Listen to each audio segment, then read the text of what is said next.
La spectroscopie de résonance magnétique nucléaire, RMN, est très utilisée pour l'identification et l'analyse de molécules organiques en complément à la spectroscopie infrarouge. Ici, nous nous intéresserons aux noyaux d'atomes d'hydrogène présents dans ces molécules, couramment appelés protons. En effet, ces protons sont donc chargés et lorsqu'ils tournent sur eux-mêmes, vont produire un champ magnétique. On peut considérer donc ces noyaux d'atomes d'hydrogène comme de petits aimants. Si l'on place ces noyaux dans un champ magnétique B, ces noyaux interagissent avec ce champ magnétique et peuvent prendre deux orientations par rapport à ce champ. Pour obtenir un spectre RMN, on procède généralement de la façon suivante. On introduit quelques milligrammes d'un échantillon du composé à l'étude dans un solvant qui n'absorbe pas dans les conditions d'étude et qui ne contient pas de noyau d'hydrogène afin de ne considérer que les hydrogènes de la molécule à l'étude. Donc une petite quantité de ce composé est introduite dans ce minuscule tube avec généralement du tétraméthylsilane. Cette solution est ensuite placée entre les pôles d'un petit aimant, comme celui-ci.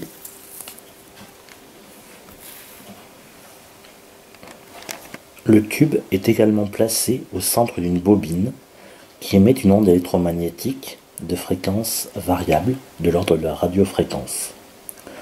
Lorsqu'on augmente le champ magnétique, de l'énergie est absorbée par l'échantillon pour certaines intensités du champ et l'intensité du courant dans la bobine est augmentée. Il en résulte alors un spectre. Ce spectre sera assez détaillé pour qu'on puisse le considérer et l'utiliser comme empreinte digitale de la molécule. Nous allons voir que ce spectre RMN pourra être analysé à partir de trois critères: le déplacement chimique, la multiplicité du signal et la courbe d'intégration. Considérons la molécule suivante d'éthanoate d'éthyle. Lorsque cette molécule se trouve dans un champ magnétique, les noyaux ou protons de chacun de ces atomes d'hydrogène vont avoir des environnements magnétiques légèrement différents. Ceci provenant du fait du déplacement de leurs électrons de valence et de ceux des atomes voisins. La résonance va être caractérisée pour une fréquence précise de résonance mesurant Hertz, et cette fréquence de résonance va dépendre de l'environnement du proton. Deux cas: si la densité électronique est importante autour du proton, on va avoir un blindage important. On peut dire aussi un effet d'écran important, ce qui se traduira par une fréquence faible ou un champ magnétique fort. Dans le cas contraire, si la densité électronique est très faible autour du proton, on aura un déblindage important, et donc ce qui se traduira par une fréquence grande ou un champ magnétique faible.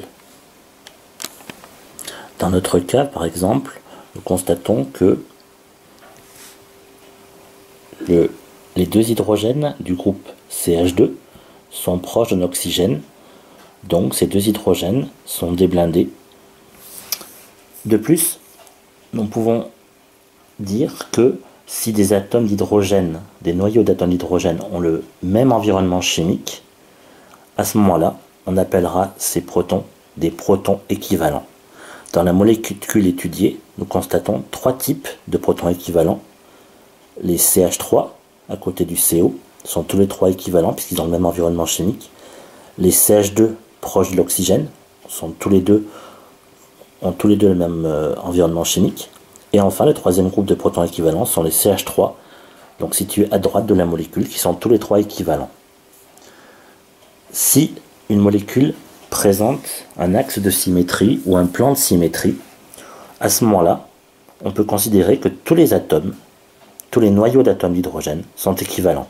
En particulier pour la molécule de benzène, on constate que tous les hydrogènes de cette molécule sont situés sur un espace cyclique, donc ont le même environnement chimique. De même, la molécule située à droite possède un plan de symétrie par rapport à l'oxygène. Donc les 6 hydrogènes correspondent à un noyau d'atomes d'hydrogène équivalent. Un exemple de déblindage, ce peut être le cas où le proton est assez proche d'un atome électronégatif, c'est-à-dire qu'il va avoir tendance à attirer vers lui les électrons. Donc nous verrons par la suite qu'un spectre RMN associe un groupe de bandes pour chaque groupe de protons équivalent. Si on regarde un spectre RMN, on a un axe horizontal qui n'est pas gradué de gauche à droite, mais de droite à gauche, avec une grandeur, delta, mesurée en ppm, et une valeur à 0 qui est indiquée par ce qu'on appellera le TMS. Delta représente ce que nous appellerons le déplacement chimique. Delta se mesure grâce à la formule suivante. Donc 10 puissance 6 fois nu moins nu référence sur nu 0. Nu représente la fréquence de résonance du proton. Nu de référence représente la fréquence de résonance de la référence qu'on appellera le TMS. Et enfin, nu 0 représente la fréquence d'une radiation utilisée pour l'expérience. D'après cette formule, nous constatons que nous avons un rapport de fréquence divisé par une fréquence, donc le déplacement chimique devrait être sans unité. Mais on a ce que nous appelons le ppm, ce qui signifie la partie par million, donc ce qui provient dans la formule du 10 puissance 6. Et pour s'affranchir des puissances de 10, il suffit juste de diviser le déplacement chimique par 10 puissance 6 pour obtenir le vrai rapport des fréquences. Le déplacement chimique a été introduit pour s'affranchir des conditions expérimentales. Delta ne dépend juste que des noyaux d'atomes d'hydrogène dans son environnement. De plus, nous voyons que sur l'axe vertical, il n'y a aucune grandeur puisque ça n'a pas vraiment d'importance. Ce qui est le plus important, c'est vraiment l'axe horizontal.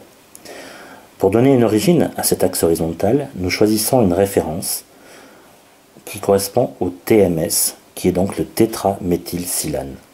Dans cette molécule, nous constatons que nous avons 12 protons équivalents, qui sont tous très blindés, du fait qu'ils sont proches du silicium.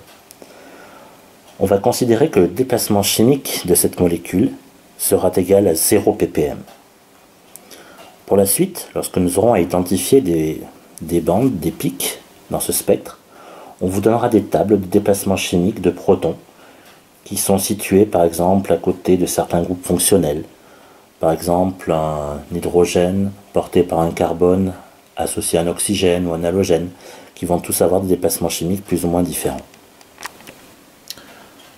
Tous les déplacements chimiques des différents noyaux d'atomes d'hydrogène sont rassemblés dans des tables.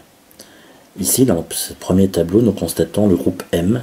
M représente soit un groupe méthyle, méthylène ou méthine. Et on voit que si le groupe méthylène est proche d'une double liaison, nous obtenons un déplacement chimique compris entre 1,6 et 2. Si le CH3, par exemple, est proche d'un oxygène, le déplacement chimique sera compris entre 3,8 et 5. Ensuite, dans ce deuxième tableau, nous voyons d'autres déplacements chimiques de divers protons.